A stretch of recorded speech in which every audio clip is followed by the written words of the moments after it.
Okuwenja akalulu omulundi ogwokubiri mu disitulikiti eno y'e Soroti, Nathan Nandalamafabi akwatidde Fudisi Bendera okuvuganya ku ntebe ey'obukulembeze bw'eggwanga akutandikidde mu ggombolola y'e Tubul wavudde okugenda mu ggombolola y'e Chiloyi ne mu bitundu ebirala mu disitulikiti eno ate ne mu disitulikiti y'e Katakwi.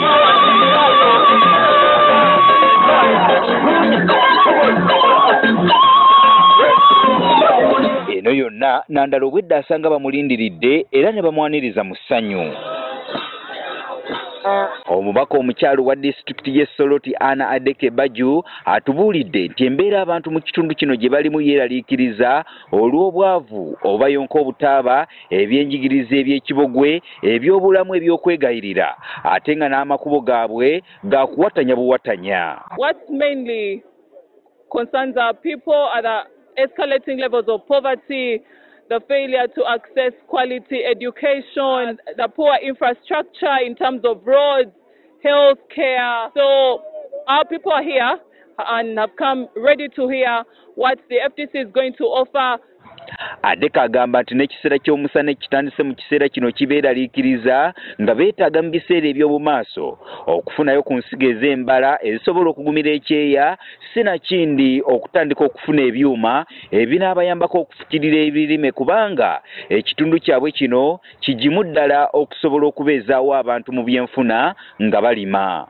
For us here, the most important thing for us is really food security. If we can get drought-resistant varieties that people can farm following the rain cycle, that will assure us of more stability in terms of food security. Moses Atani yeesibye okuvuganya ku ntebe y'obubaka bwa Paalamenti mu kitundu ekya Soroti City East agamba nti mu Uganda yonna teesekwata ekitundu kyakubiri mu bitundu ebisingamu obwavu mu Uganda yonna ng'olukongoolo alutadde ku gavumenti eyasalawo okukotogera abantu mu kitundu kino mu bugenderevu. As a result of the 39 years of this regime in power, we have been disempowered.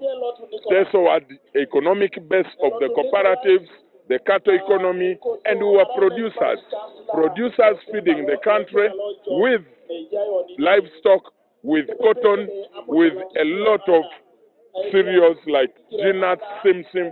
Today we are depending on the mercy of God. Nathan Nandalamafabi bw'abadde asaba akalulu olunaku olwaleero asuubizza abateeso okubaddiza ente zaabwe ze baafiirizibwa mu biseera eby'entalo ebyali mu kitundu kino.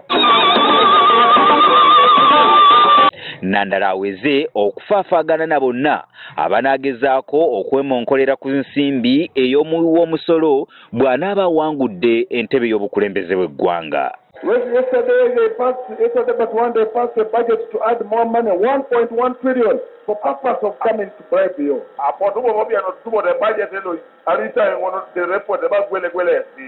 And they, after bribing you, they will say, go hang.